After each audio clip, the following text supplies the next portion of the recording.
আসসালামু আলাইকুম আফুরা ভাইয়েরা, ঈদ মোবারক। তোমাদেরকে সবাইকে জানাই ঈদ মোবারক। বন্ধুরা, দেশ ও দেশের বাইরে থাকো যারা, হিন্দু মুসলমান সবাই আমরা ভাই ভাই।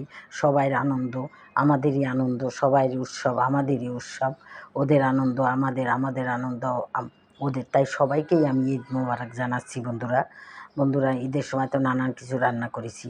তো কিছুটা মুরগির রোস্ট করেছি ছোট ছোট, এটা করার ইচ্ছা ছিল না, আমার ছেলের অনুরোধে করেছি। বন্ধুরা, ছোট ছোট নাহলে মুরগির রোস্ট এত ছোট করে না, তারপর আমি করেছি। বন্ধুরা, যাই হোক, সব কিছু যা যা দেয় সবই দিয়েছি, দুধ, টক দই, রোস্ট মশলা সবই দিয়ে বন্ধুরা করেছি।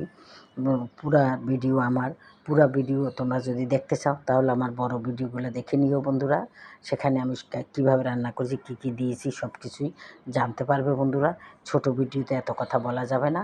যাই হোক বন্ধুরা, যদি তোমাদের আমার রোস্টের রেসিপিটা ভালো লেগে থাকে তাহলে অবশ্যই আমাকে একটা লাইক দেবে, আর আমার চ্যানেলটাকে সাবস্ক্রাইব করে দেবে এবং শেয়ার করে দেবে বন্ধুরা। তাহলেই এই ধরনের ছোটোখাটো ভিডিও নিয়ে আমি সব সময় আসবো বন্ধুরা।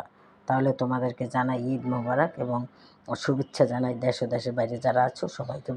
সবাই তোমরা ভালো থাকো যে যেখানে আছো। তাহলে আজকের মতো রাখি। আসসালামু আলাইকুম, খোদা হাফেজ।